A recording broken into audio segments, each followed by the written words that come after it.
Thank you, Pepper, for the first session. You basically laid out the right foundation for mine. So I'm going to go through more or less the same things again. Repetition makes, you learn things better, right? But at the same time, you'll have to learn a new language, like a small thing. So I'm going to speak about function programming language F#. And F# is multi-paradigm language, but I'm going to speak about functional side of F#. Like you can do object-oriented things with F#, but that's not our focus for today. First, what is functional programming? And honestly, I don't know. That's sort of like vague thing about function programming. It's a style of programming, let's say, where you use a lot of functions as building blocks. That's as good as I can get. So if you have functions, you already can kind of do function programming again. What is F# if you don't know? Well, it's a .NET language. These days you can also compile it to JavaScript, or transpile it to JavaScript and run on Node or in the browser. But mainly that's a .NET language. It comes in your Visual Studio if you have one. It comes with your .NET SDK core if you have one. So you probably already have it on your machine. It's open source, and it was open source long before anything else in Microsoft. Since day one, I think, or at least public announcement, it was open source. And partly because of that, and partly because of less support from Microsoft themselves, there is a strong open source community. A lot of things are done by third-party people, by third-party libraries, and so on. It's very open community, very nice one. And it's functional first. So it's built in a way to push you towards function programming gently. You can do different things. You can do anything that you can do in .NET framework, but the defaults are there to push you in the right, on the bright side of things, let's say. So what are the principles? I'll go through them again. You can think of functions, one way to look at them is mapping from one set of values to the other set of values. So you have an input. We love using fancy words for everything, so it's called code. So it's called domain. And then there are outputs, all possible outputs of functions. We call them codomain. And then function maps everywhere, every value on the left to every value on the right. Simple. Now in OOP, object-oriented programming, usually you build data and functions together. So that's the basic idea of objects, that they contain some data and have some public contracts to work with that data. In functional programming, you are sort of unbound that data from functions, and you pass those data explicitly between functions. So the typical way to reason about functional programs is that you start with some data, you massage them to get other data, and so on and so forth through the pipeline. In the end, you get some more data, and then probably you save them somewhere, do some dirty stuff there. So to help with that, most functional languages have strong type systems. Now again, that's not true for some languages. JavaScript may be functional, but it doesn't have any types, or it does have a couple, but not many. But most functional programming languages are strong typed. So Haskell, F#, Scala, they're all very strong in type systems. So what kind of types they have? Different kinds of types. Primitive types, as you all know, these are the same types that C# has, so int, string, so on. The first piece of code of F# for today, the first line declares an integer value of 1. You can see that we use let instead of vars because we're not declaring variables, we declare values. And then you can also see that you don't have to declare the type, it's derived from the value itself. More or less the same as in C# with vars. And in comments, I'll show you what compiler will tell you about your expression above. So that comment says that compiler thinks that's a value of type int. That's not something that you write. And the second line is a string, again the same thing. You don't declare the type explicitly, you can, but you don't have to. And then you get a value of type string back from the compiler. A lot of functional programming is working with collections. So there are a lot of collection types in F#. Actually, these types are the same as C# ones. Oh no, they are not the same. Okay. So the first one is array. You know it from C#, nothing new. The second one is list, but list is actually different in F# because by default it's not a resizable array list of C#, but a linked list type. So every element points into the other element and so on and so forth, the one you probably learned at school. So because a lot of F# code is manipulating on single element of that list, linked list is more optimal to be used by default. You can also use the other one. It's called resize array instead of list. And the last one, it's called sequence in F#. It's basically enumerable from .NET.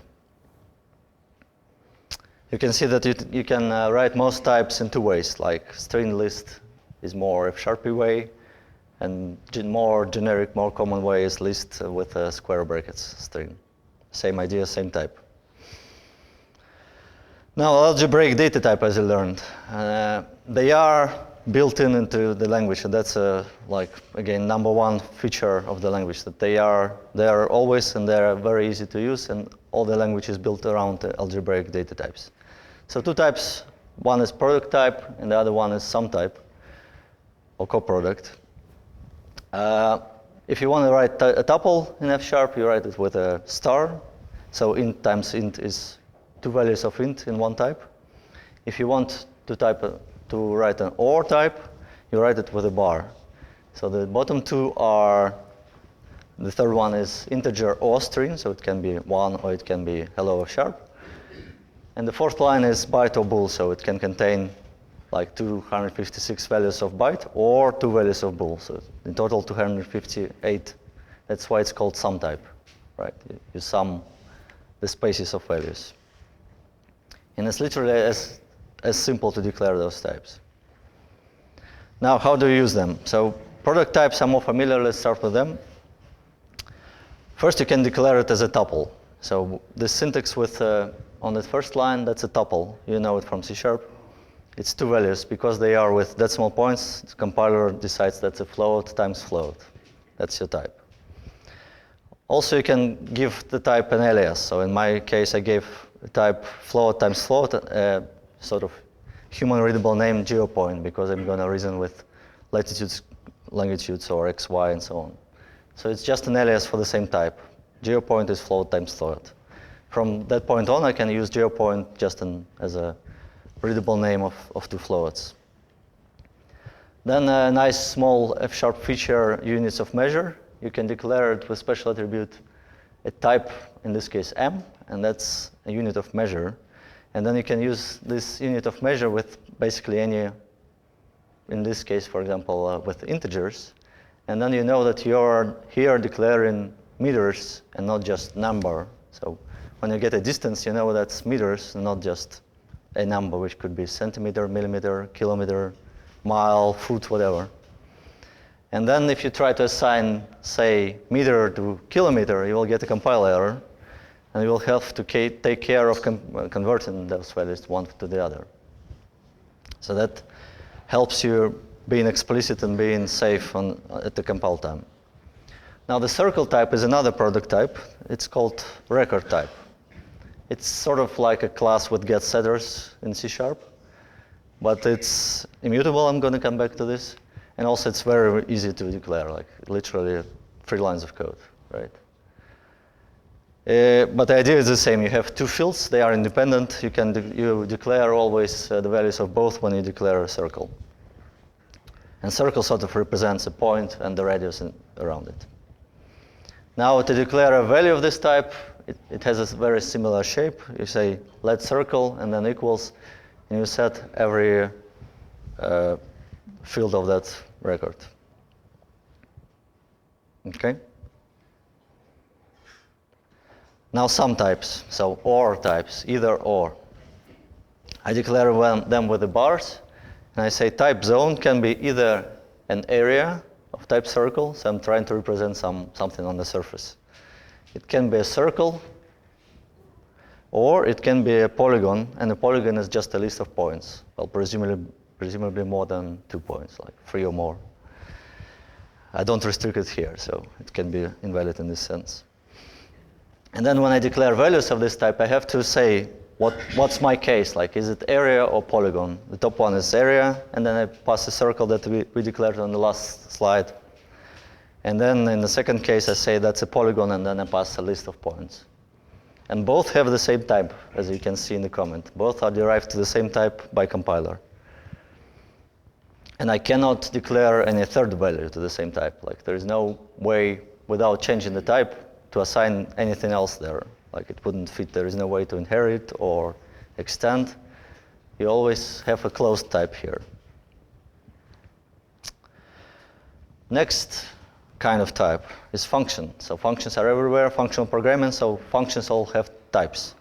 Functions, you can detect a function by that arrow thing. So arrow means function.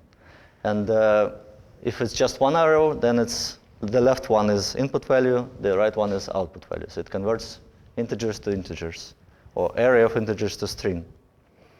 If you have multiple arrays, you can think of this as multiple input parameters. So it has 2 input parameters and 1 return value.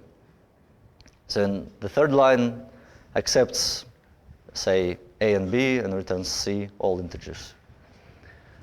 So the last line is the same. It's a function that has 2 parameters, but the first parameter is in turn a function, which accepts 2 parameters and returns an integer. Okay, so you can go as deep as you want. That's probably something like, who can guess what that function does? What F# people should be. It aggregates. Yeah, it aggregates values of array by applying operation to every 2 elements, and then so it's like aggregate in LINQ. So you can see already, just by looking at the type of a function, you can already guess what it does. Like there are not that many ways to implement it that would make sense, at least. So our first function, it's called center, so it calculates the center of our, what was the name of the type? Zone, of our zone. So the function is declared, again, very lightweight. It has a name, center in this case, and then the parameters are separated by spaces. So zone is a parameter. If we had more parameters, it would be zone, space, something else. And then equals, and then the rest is function body. We don't have to say return, but because function always returns, it doesn't really do anything else. And in this case, we match on zone. We check what kind of shape it is. So that's a better pattern matching compared to C#, built-in pattern matching. It asks, what's the shape of my zone? And if it's an area, we'll get the first case. If it's a polygon, we'll get the second case. And then depending on the shape, the actual data of that shape is going to be assigned to the new value, area, or poly, and then we can use that value inside the body of the match. So that's very sort of lean way to deconstruct our sum types. Okay. Also, if I miss a case here, if my zone happens to have 3 possibilities, I will get a warning from compiler saying, I forgot to handle my case. And then usually it's a good practice to turn this warning into error, and then I'm kind of forced to solve this before I can proceed, so that all my cases are covered. F# has generics. Due to some tradition, they are usually denoted as tick A, tick B instead of T or U, but both are used sometimes. But it's the same idea as C#, so generic A type, which can be something or something restricted. And the good thing about F# is that often you don't write types explicitly, and then compiler tries to actually automatically generalize a function. So if you mean to accept integers, but it happens that your implementation can work with anything, like you just append it to a list, then it would generalize automatically, say that your function is actually generic, not integers. So it tries at least by default. So before C#8, there was no way in C# to declare if something is nullable or not. Basically, everything was nullable. And that's a problem. You probably heard like a $1 billion or $1 billion mistake or something like that. that a guy who invented null admitted that that was a huge mistake of him. Basically, F# says that everything has to be explicit, so we don't want things that we don't know the shape of, and we want to be explicit whether it's nullable or not. So nulls do exist in F# because that's a .NET framework, but a good practice and standard libraries and so on push you towards not using them in your code, like ever. You should be explicit about your types, and if you don't expect to return type, or well, if you never return null there, just say your type is not nullable, like geopoint in this case, in the first case. Or if you expect to return a non-value, then there is a built-in type called option, which you're already familiar with. It either has value or it doesn't. It's like nullable, but it's very explicit, and it's nicer to work with, as I'm going to show. And here, just by looking at the type of the function, you can say, I might not get the zone, and I will get a compiler error if I try to ignore this and just dot into it. Can we just explain in more detail the second statement? So, is it correct that it receives a list of zones? Yes. And either return the geopoint? No. So all except the last thing in those error notation are input parameters. So this is input parameter zone list, this is input parameter geopoint, and this is output. So it gets a list of zones and a geopoint, and then it tries to find the nearest zone to that point. And it can return an option because if you give it an empty list, like there is no nearest zone there. So it would return nothing in this case. Or if it's like 4-dimensional something, I don't know. So type signature is your documentation. You don't look at the implementation of the function, you look at the type signature, and you make decisions about how to work with that function. Yeah.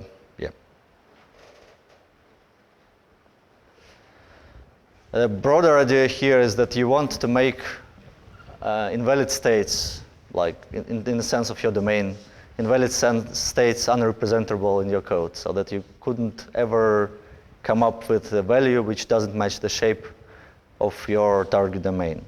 Let's have an example. You have a contact in the system, and then before you register that person in your system, you have to get either their email or postal address. I don't know, like stupid example, but anyway. And in C# you write this, like you have name, email, and postal code, but nothing restricts you from either passing all of them, either one of them, or none of them. Of course, you can create smart constructors and validation and help, but just by looking at the type, you cannot tell that either of them is required. So in F#, it's a common sense to be explicit and maybe verbose sometimes, but to declare your domain so that invalid state could not be represented at all. In this case, I create a contact info, which is like either only email or only post address or both. And then there is no case there for no data. And the contact itself is a name plus the contact info. So whatever you do with compiler, your program will not compile if you try to create a contact without any data. And by that, you sort of fight more with the compiler when you write the program, but you get more security out of it. Okay? You can model it in different ways, but that's the most explicit one. The idea is that types are your guard. When you write your program, you maybe struggle a little bit, you think more how to model things, you communicate more clearly in the end to your colleagues, and then once you have this in place, you can trust your type system to sort of guard you through the valid scenarios and do not allow invalid. Of course, to some extent, this cannot be always perfect, but that's inspiration, sort of. That's very handy in domain-driven design kind of projects. So who knows this book? A lot of people. Who actually read this book? Who finished this book? One person, okay. But everybody knows them. There are other books about domain-driven design. Yeah, that's a very difficult book to read. I think I mostly finished it, but it's very hard. So there are different books that are focusing on domain-driven design with functional programming, because they argue that that's a good match for the design. So this one is about Scala, I believe. I did not read it, so I don't know quite well. But I really recommend you to read this book, Domain Modeling Made Functional. It uses F#, but it doesn't assume you know in F# or domain-driven design. And it's relatively thin. I think it's like 300 pages or so. You can read it in a weekend. But it's very lightweight and introduces you to both domain modeling and F# at the same time. So I think if you bring something from this presentation, just go get this book, read it. Even if you don't know any F#, you will be able to follow along. It's very well done. Much easier than the blue book. So the purity, our functions should be pure. What does that mean? Well, first they have to be deterministic. That means that every time you give the same input, you get the same output. That's not always the case. In this example, we give a time and then we say, is it more than an hour ago? And if we call it now, we maybe get a true. If we call it tomorrow, it's going to be false, right? So we want to avoid this.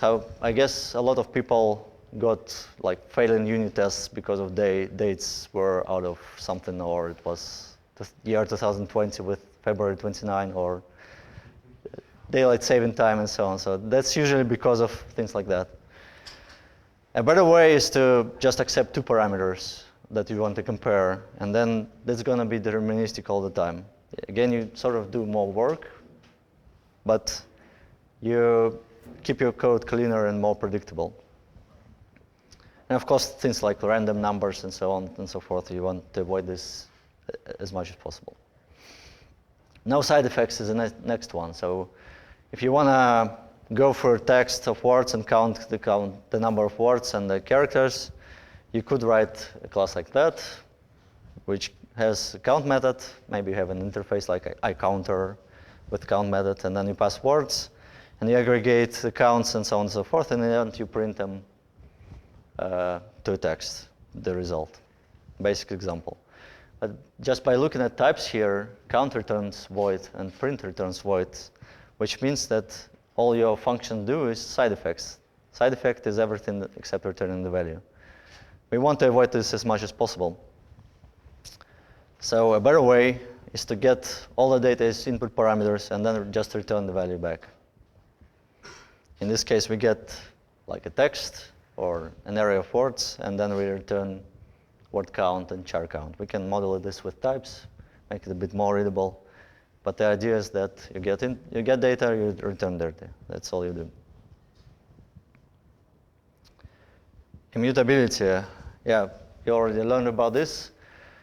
The idea is that you want to trust that your data are not changed by some other code that you call. If you just declare an object of some type, and that's important to you, and then you pass it to a doWork method, you don't really know if it's going to change there or not. Can you call it safely multiple times? You have to go there, read doWork, validate it, maybe read more, and so on, or trust sort of conventions and not like compiler. People make faults, so you better trust compiler. So by default, everything in F#, all the types in F# are immutable. Just by doing nothing, you get immutable types. Everything that I showed before, I think except arrays, are immutable. The top one is immutable. The list with the list is immutable. That's a linked list, so it's immutable. Some types are immutable. Records at the bottom are immutable. So you cannot really say circle.point and then assign something. You would have to create a new instance, a copy of circle, and that's going to be a new one. That's a small difference if you just inside one function, but if you start passing it around, then you know for sure that your circle that you just created yourself is not going to change somewhere else, and you're going to use it much more safely. Same with lists or like options and so on. Totality. Again, important attribute of pureness. One more function, square root plus 1, random one, mathematical again. So we think of it as a mapping from input values to output values. Everything is fine here, but then there is something wrong with this function. And that is, what if the input is -1 or -4? And then what's the answer in our mapping model of the world? Well, there are multiple ways to solve this, but the good thing is that compiler should make you solve this somehow, and then you should make an explicit decision how to solve this. You can start changing the left part, the domain. You can say that I only accept, well, that's a wrong way to do it to begin with. Like to throw an exception, because this doesn't show in the type of the function. You cannot see that it throws exception. Well, at least you don't expect it to throw exception if you are not thinking about the implementation. So we don't want this. We can start changing the types. We can say that the left part is actually not an integer, but a natural number, so 0 plus. And then problem solved. We still need to adjust our types, but okay, that's one way to solve it. We can change the right part. We can say we accept integers, but then maybe maybe we do like geometry or something, and then complex numbers are fine, and we start getting like irrational numbers back. Maybe that's fine. Or we can use results. So we don't want to use exceptions for control flow. We want to show in the type that we can return something other than integer. And that's where the type result comes in. So result type, you already know this. It's a sum type of two things. It's either a success of something generic, or it's an error of a string. And I think I made this slide before. This type existed in F# native library, but now it all actually exists in F# library and looks a little bit different. But let's say it's my custom type. So I can return success of A or some errors of strings. Of course, string is not generic enough, so the base library has it generic. And in this case, we can say that our function would return the result, and then square root would look like, if it's less than 0, I don't know how to do this, return an error. If it's more than 0, then it's a success, and then the calculation.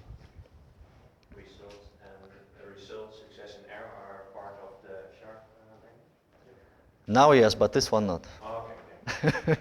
So you can also mix and match if you want. Like basically it's an either type. It's known as either, and it's just a sum type. There's nothing magical about result. It's just commonly used sum type. So if I try to do an error of 1, it won't compile. No. But probably you want a generic result type, like a result of A and B, where your success can be A and your error can be. And then you can make instances of that type which would be more specific, like integer and string.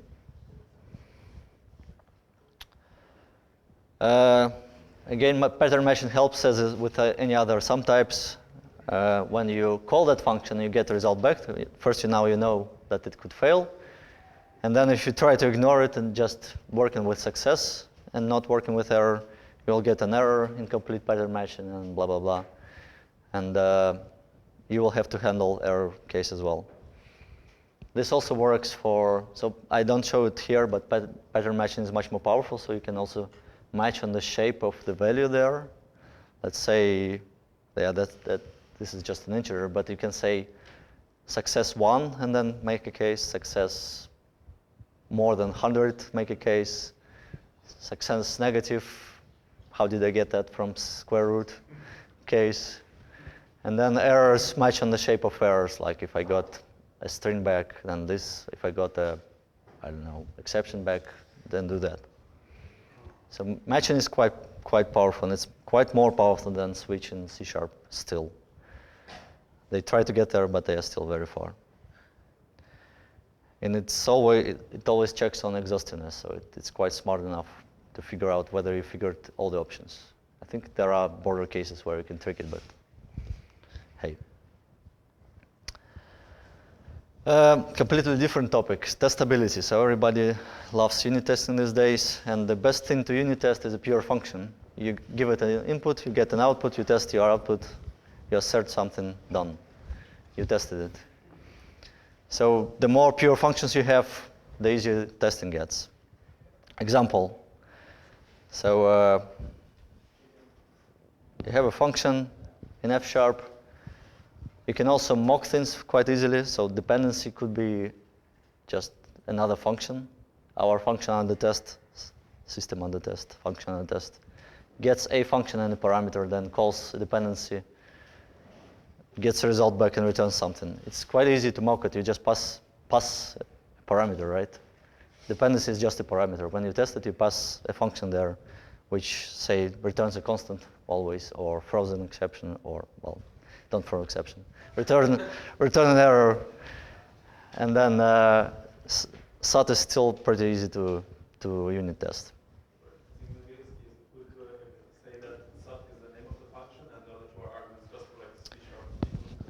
Yes. So SAT is the name of the function, and everything else is parameters. Thank you. No, that's good. I can imagine that's a bit tricky to read for the first time. But it's so obvious to me, so I forgot. So when you do unit testing, let's say I don't know why, but we test addition. We can say let A be 5 and 10, then add and check that it's 15. So very easy to test pure functions. We can say that that's not enough of testing for addition, so we can start doing parameterized testing. You can just list several cases for parameters. You can do the same in C#. And then every value gets assigned to the proper parameter on the same position, and then the same test runs 3 times. But you can also say that, hey, I still need to come up with all the test cases. Did I cover all the border cases, and so on and so forth? So the next step in this hierarchy, which is quite popular in F#, but not really specific to F#, is property-based testing. So you can say, I have my function add that I want to test. I want to come up with some generic statements about that function which would hold with any possible parameter. For example, if you add 0 to something, you will always get something back, so that same something back. That's a property. It doesn't matter what value, it's always true. Or if I add a plus b or b plus a, that's always the same thing. That's a property.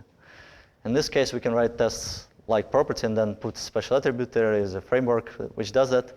And then the framework will take care of generating all kind of possible inputs, all the garbage that it can think of, all the corner cases that it can think of, and try to break your function. And if it finds a possible break, it will fail for you. Yes? What's the name of the framework? FSCheck, yes. Thank you. Perfect. Huh?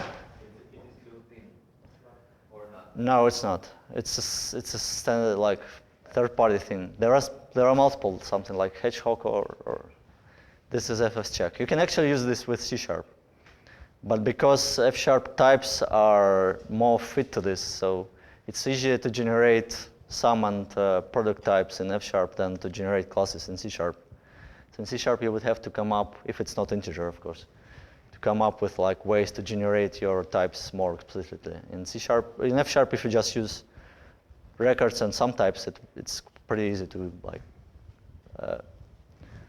create instances of all possible combinations of those and just pass them to functions. Of course, it doesn't check like all possible values of integers. It comes up with 100 by default, or you can tune this, but as diverse as possible. It takes some learning. Honestly, that's quite difficult to apply to your code. It's easy with addition, but it's quite difficult to apply it in your domain. But once you like struggle for a week, put yourself in the right mind, you'll start finding interesting properties. And we use this to test workflows with some dynamic parameters and branching and so on, calculating about how like production machines work.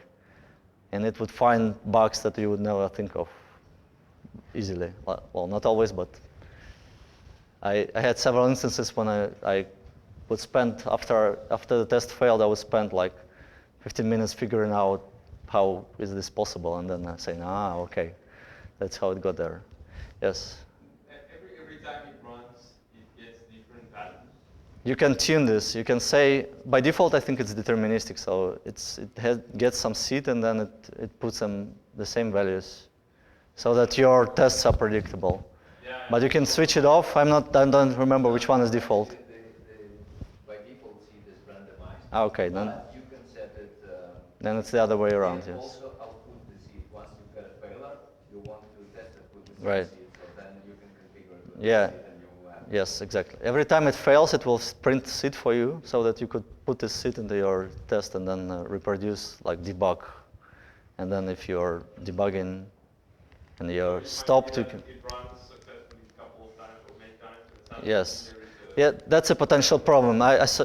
Honestly, I saw this in production. Like it works for 5 days and then it failed in 6 because it found something.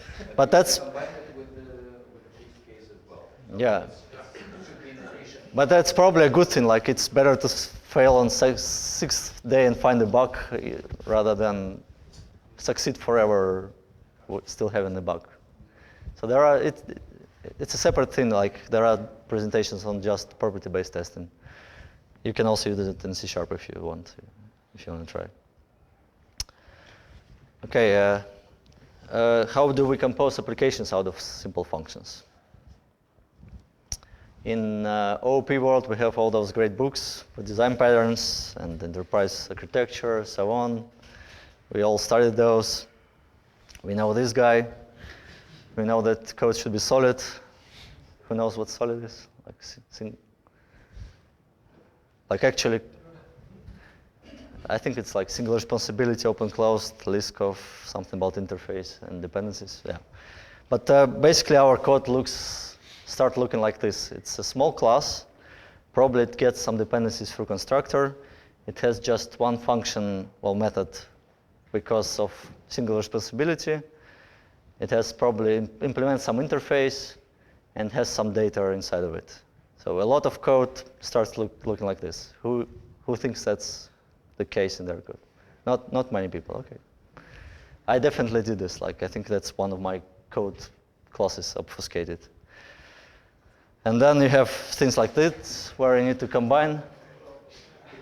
That's definitely a class of mine obfuscated. And then that's a real diagram of dependencies of that service method. Also real, sorry. I thought it was a good idea when I did this. But yes. So in the OP world, we have these nice patterns. What are they in functional programming world? That's again a screenshot from that same guy who wrote a good book that you should buy. His name is Scott Flashin. He's just a great F# advocate, let's say. Of course, that's not to say that functional programming doesn't have any patterns or idiomatic ways to solve common problems. It's more of a joke, but it's to say that they are quite different from what you already probably know from OOP. And a lot has to do with combining functions in different ways together. So coming back, we have our nice pure functions. They get A as input, B as output, or anything else. They are pure, they are total, everything is strongly typed and immutable. So how do we make programs out of that? We probably have more than one function. So simple case, we have F function and G function, and F gets A, returns B, and G gets B and returns C. How do we combine them? Well, that's easy. We just put those arrays together and make a new function, H, which gets A and returns C, right? So in F#, this is an ugly way to write this, but very explicit way. So we have a function H, which accepts A. Now you are learning how to read F#. Then in the body, you can declare a value B, which is the result of calling F with parameter A. And then you pass B to function G to get C, and then return C. Yes? Okay. But that's sort of very explicit way to write this. An easier way is this. So H is F G.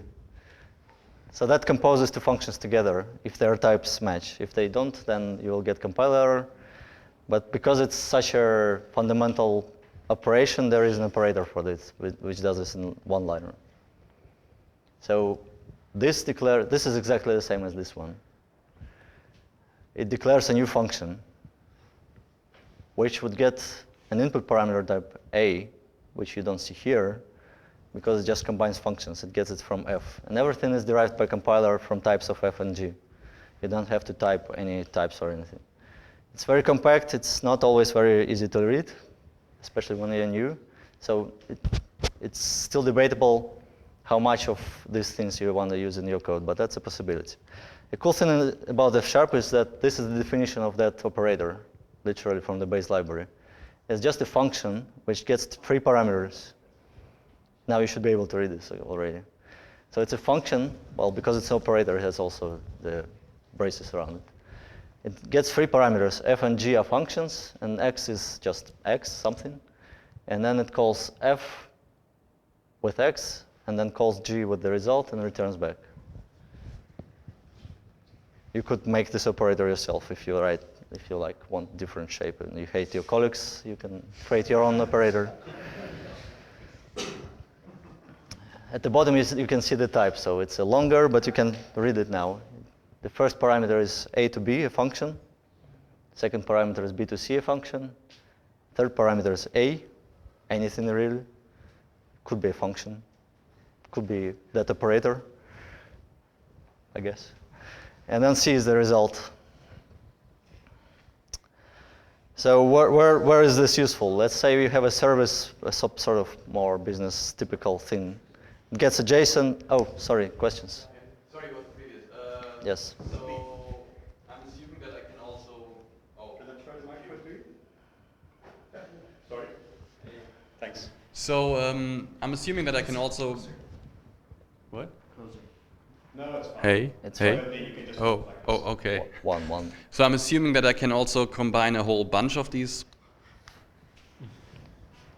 Combine several, more than 2 functions. Like you can here, yes, Yeah, I will just have change it or something. Yes, I'll have an example of that in 2 slides. Oh yeah, I thought I'd wait for the next slide, but it wasn't the next slide yet. So. Okay. One thank more you. question. On the next slide, please.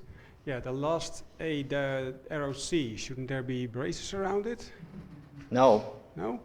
So the braces are functions as input parameters. We have Yeah. 2 functions and a value. So the last 2 are not one thing, they are 2 things, an input parameter and output result. So Oh, yes. that X is A here, and the result is C. Make sense? Okay. These errors, yeah, are hard to read. Why they separate parameters with these errors? Not commas or something else. I mean, they are hard to read until they are not. Like, they are not hard to read to me. Yeah, I'm not even touching currying yet. Well, I will. Sorry. Okay, so if you have things like that and you implemented 5 pure functions in your code that sort of convert JSON to DTO, DTO to zone, then do something with calculation in the domain, produce a point, and then sort of need to send it back over the wire as a JSON. So if you have 5 functions like that, you can combine them just by doing this, if all the types match. Again, if types don't match, like exactly match, it will fail compiling. And it's a good test, sort of, if you're got all the types right and if your pipeline is good. It's notoriously difficult to debug code like this because there is no breakpoint here, kind of thing. But yeah, it's good to use this code, in my opinion, on like that higher level where you compose service, where you compose multiple functions together, and there is no logic at all anymore, and you just go for the types. Yeah, sure. There is no there is no step over really here, because it's like combined function. There is nothing in your code, really. So what if we are less lucky and B is not equal to C, so we cannot combine them immediately?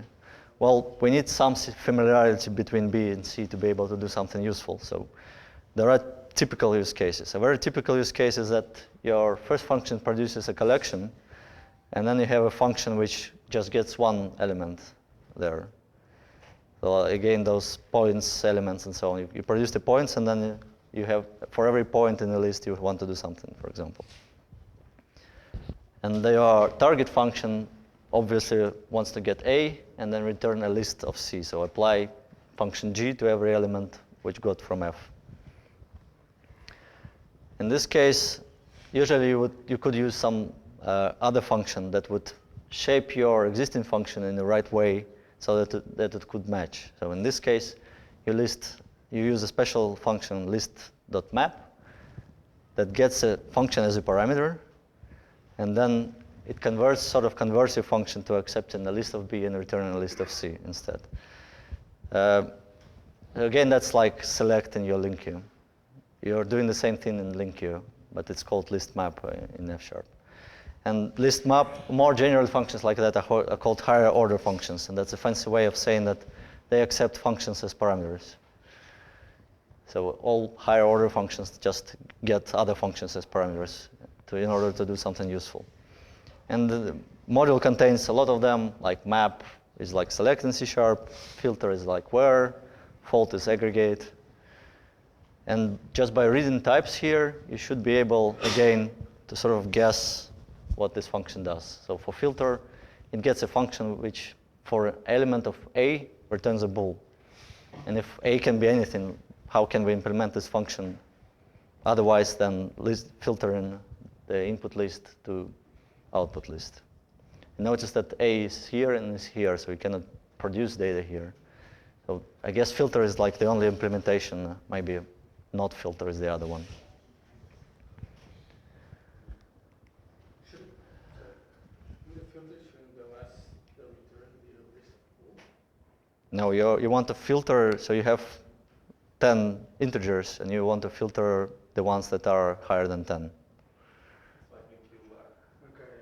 So you get a list and you return a smaller list or the same list. Yeah, the predicate, yeah, exactly. In default, the third parameter, shouldn't it be a list of A? It is. This one? But it's written differently. Oh, yes. I mean, The order. yes, I think my formatting is correct. Actually, this one is correct, and these are not. Something is broken. So again, there are two forms to write this. This is like with a space list, and then you can do square brackets, but you cannot do this. I don't know why I have it. This will not compile, but that's a standard library, so it's fine. So it's very typical to use those functions to build other functions and combine in your custom ones. In this case, it's like link queue statement you can imagine. You get some input, you produce list of A's, that's why I have S there to sort of identify that it's a list. And then you start maybe mapping, filtering, folding. That sounds a bit abstract in like this example, but you can think of a lot of examples where you manipulate collection is like the main thing that you do as you go.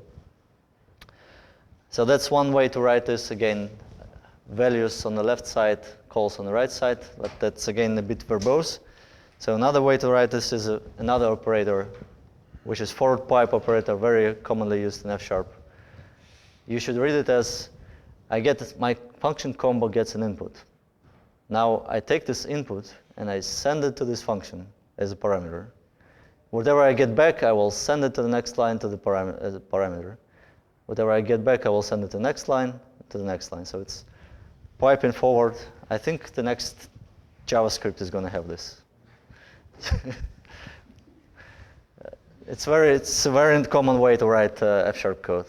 And again, all the types have to match. So if you make a mistake somewhere, you forgot map, just past G, it will complain like I cannot fit my list into your function that accepts P. So it's still type safe and so on. But again, this code is in this code, they are the same thing. You just don't have to declare every time. And it's nice because you read it from top to the bottom. So when you read a function, you go, okay, I go like this, instead of going like to the right, back, to the right, back, and so on. It just speeds up reading. And again, the cool thing about F# is that this operator is just a function that you can define yourself again. And another exercise in reading. So this is a function called pipe, which has two parameters, x and f. And just from the names, you know that f is the second parameter, but it kind of makes sense if you think of this. So f is a function, and then x is passed to this function in the body. So it just kind of swaps two parameters. And that's enough to pass values through. Who actually thinks they understand this? Like, okay, that's good. So some people love creating their own operators in F#. I'm generally averse, like they are not that readable. A lot of people do like fish operators and fish and blah blah. I saw some code with just operators on all lines, and then you have to know what they mean. I guess once you know them, it can be fine, but yeah, that's probably a bit too much. Everybody knows this one and the other one in F#, so it's fine to use them. Maybe most of the time you should stop there and just don't use any other operators, any custom operators. We already kind of alluded to this, but in F#, comparing to C#, you can have functions that accept multiple parameters, and then you can only pass some of them, but not all of them. So in our case, list map has two parameters, as you know, A to B as a function, and then it accepts the list to map. We can say, okay, I just pass the first parameter, and then the result of this passing the first parameter is another function. So when you do this, you produce a new function which accepts lists and returns lists. Nothing really happens here. You just redeclare a shorter name for a bigger function with specific parameter. And you can do it as much as you want. So if you have like 10 parameters, that's not healthy, but maybe. You can pass 5 of them, and then on the next stage 2 more, and then 2 more, and then finally call it, and then all of this will evaluate. Where is it useful? Well, it was useful here, because that's what we did here. These lines are passing one parameter, and then the second parameter would come later. And that's also very common, especially when you have your function which accepts two dependencies. This is like constructor injection, sort of, in OP word, where in your program you would inject your dependencies into functions. And then those functions would operate on a smaller set of parameters that they care about. So that's another example, the graphics for the same thing. If our G function accepts two things, B, but also some nasty C, which prevents us from matching them, what we do is actually pass C earlier, make a new function which only accepts B. And then we can match them together. So, and at the bottom, it's like, again, pipe operator example, where you have a function with two parameters, and then you pipe the one for the others. And GC is a partial application of the function. You can also write this like this, but at this point, this sort of gets fishy. Like, you can do this. It's very concise and brief, but it's usually the advice is to be a bit more explicit and stay here. You see from top to the bottom. Here you sort of start to apply it. Like you don't really know where to start to think of this. Option type. I already mentioned it. It's a container type. And it's also another common thing that you pass around functions with partial applications and pipelines. So option is just an either type with two possible values, some of something and none of nothing. None doesn't contain any data. You can say number is sum2 or no number is none. That's the same type. They can be passed to the same function. And then let's say you have a parse function which gets JSON but may fail to parse JSON. Yes? Question. This slide, suppose you have two of those. You have option B, that's also sum of B, Yes? with none, combined with none. How then you know, if you say let no number is none, which of the two options does it choose? Or do you have to be explicit then? It doesn't. It doesn't care. Because you can pass no number also to Yes. kind of function that takes like ints and strings, for instance. Yes. It's a none, like it's the same thing. It's like a D, that's like a generic. It's sort of like a singleton value none that's used everywhere. So if you have function parse which gets a JSON string and then returns a DTO or doesn't, so it can fail, we can represent it as an error as a result type with errors. But if we don't care about errors, somehow we can say it's an option, and then validate DTO to a command is also an option. So how do you combine them? Well, you can write parse and validate that gets an option. It calls parse, and then use match statement that I learned before on the result to match some value and none. So that works, that's fine. But also it's a bit less linear than we would like it to be.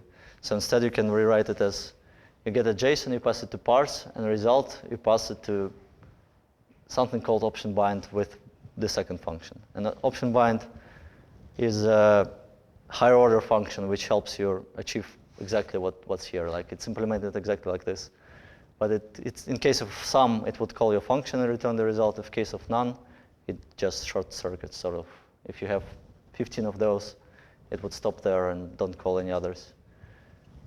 So it's another example of higher order functions and making non-linear sort of code, more traditional code in statements sort of, to very linear structure with higher order functions.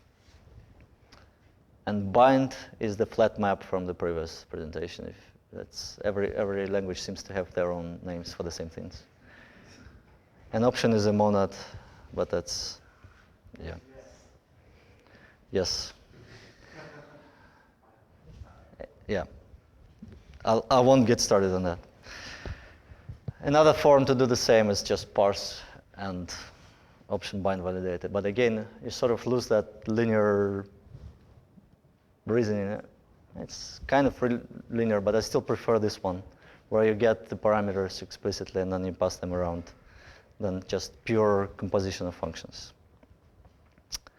So, yes.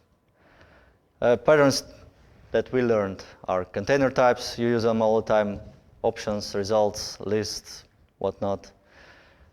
Your own container types that you create. High order functions working with that types, knowing how to sort of open them, do something with them, and put it again into the container. And then we try to structure our composed functions as sort of linear flows, as linear as possible. That's a good way to do it. So again, what about side effects? If we don't have just pure functions, what do we do? Well, we already learned in the last presentation. You try to push them to the boundaries. So you have multiple pure functions that you compose nicely, and then you sort of try to do your I/O at the boundaries. Same thought. Sometimes you cannot do this. You'll be less pure, but F# is actually not religious about this. You can put I/O anywhere you want if you want to. You shouldn't. You should try to minimize this, but there is no like language feature which would prevent you from doing this, like Haskell, like in Haskell. And those functions, pure and I/O working, they should be different in nature. Your pure functions should be specific to your domain. They should contain all the logic. They should contain very explicit with types, and like very well tested with property testing, ideally. And I/O functions should be dumb. They just do something and pass data to pure functions. So, and then unit testing maybe doesn't make much sense. You do more integration testing, end-to-end testing with those. So in the application, you have a bunch of pure functions, and maybe for some input points, you sort of add a couple of I/O functions. That's your one service in your HTTP web service or something. Maybe a second one sort of overlaps, but does a little bit different thing. And then that's the mental model for the kind of application you want to get as a result of making a functional F-sharp application. So you have pure core of functions, and then on the borders you have non-pure I/O functions.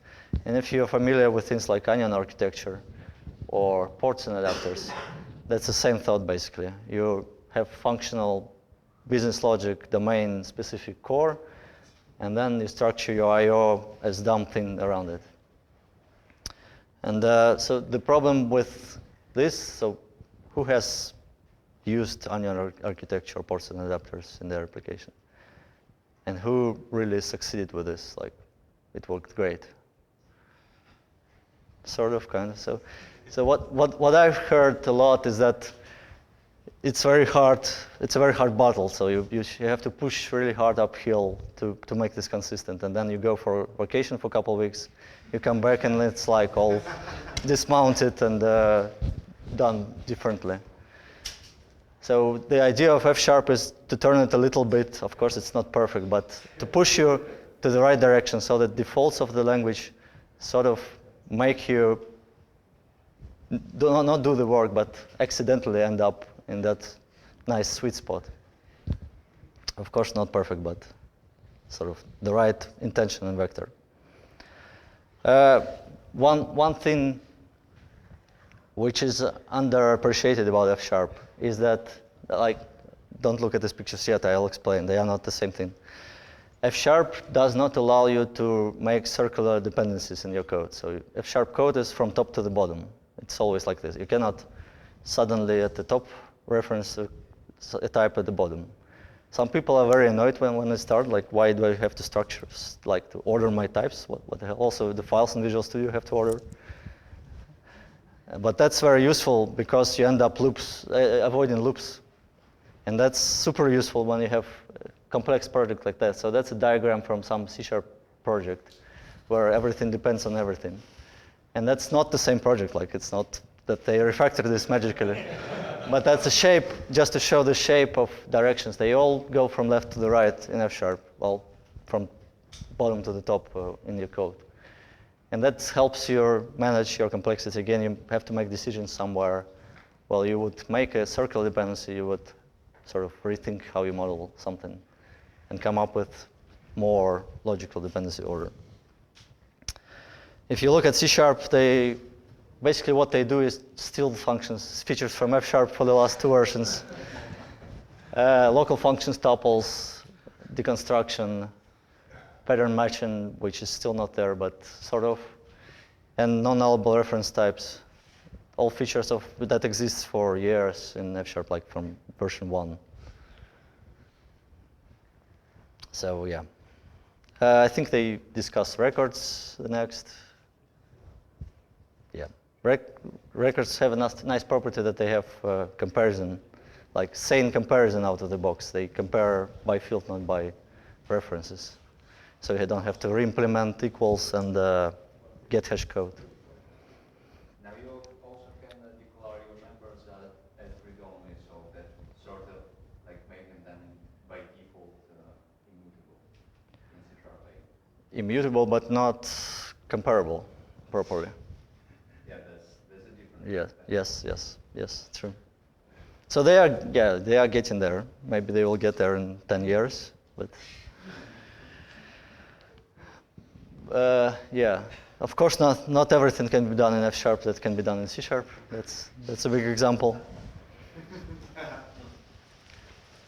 Oh, okay. Well, honestly, you can do null reference exception in F#. If you call C# code from F#, you might get null reference. You can dereference null in F# as well. Like, that's .NET framework. It's proper interop, so nulls are there. It's just that they are harder to get by. So to wrap it up, thanks for being patient. Why learn F#? Well, first point is that it's a great tool, actually, to use for yourself.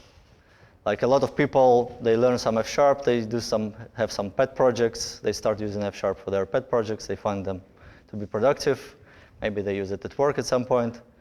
Like, I worked in 3 companies in the last 4 years. I used F# in all of them. One was F# only, the other 2 were a little bit of F#.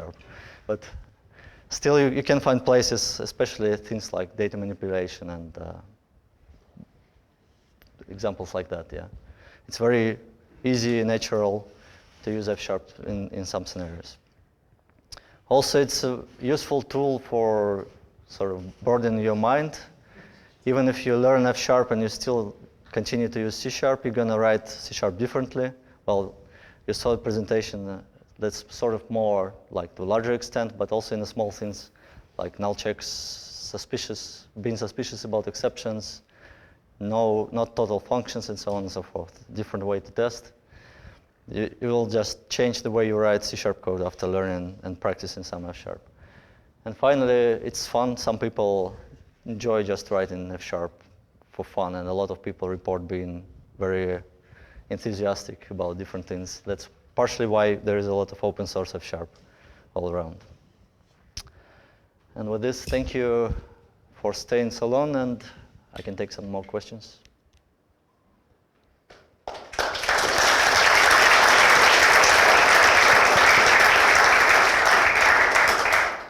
Let's do 3 questions, and then we can have another drink and ask the other questions.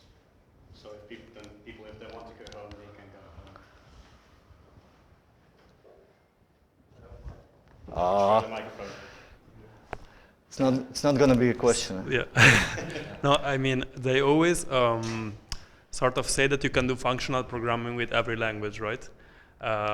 But then, like, I wanted to pinpoint, like, there is some languages, like Haskell, like ML languages family, that they have this automated type inference, which is like this Henry Miller, I think it's called. I don't remember exactly. But so I don't know if you want, like, to, because sometimes I find it difficult to explain to other people what is the actual difference, like that you cannot do with C#. Like, well, I think in all examples that I gave of F#, you never saw me declaring types, right? It was always inferred. So that's one way to simplify your code, because your actual types quite often are quite long because they are very explicit. But compiler does a good job figuring out based on other types what types you're using here or there. So that's one thing. There's some type, I think that Hidney Miller's system is about, there's some types, product types, and they really help you model your code. That's one big thing missing from classic C# OP. I think they also want to do this in C# at some point, because it's just that useful. Yeah, so you can do functional programming in many languages. I saw LINQ in Go the other day. No, like, it's not very nice. But again, the language gives you the defaults that are applicable for this target scenario. You can abuse other languages to sort of try to fit them into the same paradigm, but it's counter language, and also you will meet people who would question your choices just because it doesn't look like proper language, like that language. So I guess it's not binary, but it's easier. Okay, so we in the first talk we saw a push from OOP toward functional by introducing all kinds of concepts and to make the transition easier, so to say. Is there an effort from the F# community to make it look a bit more like C#, OOP, and by that way pulling people in?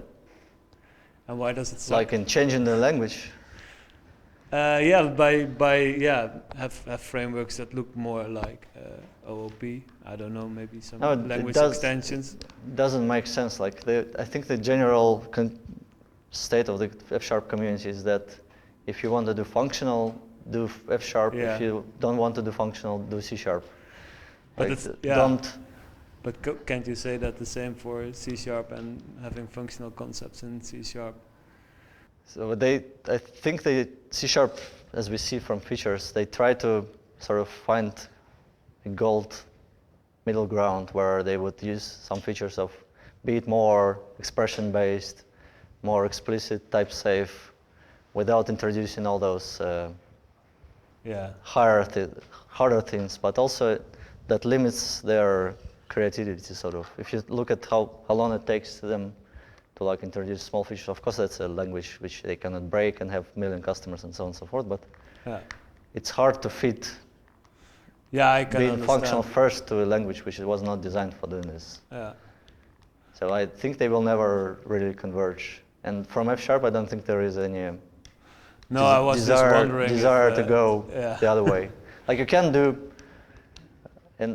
do classes, and object programming is actually, I did not show this Yeah. in F#, but object-based programming. So not object-oriented with inheritance and so on, but objects are quite useful in F#, but they are different thing than objects in C# to make it complicated. They are sort of like single object thing without classes. Yeah. Yeah, it's hard to. So interfaces are also useful in F#. Inheritance is probably the biggest no. Yeah, I can imagine. It doesn't fit with the. You can do it, flow. but even if you try to do this, it would look horrible. Like the language is designed to look horrible if you do it, so that you don't do it often, only when you need to.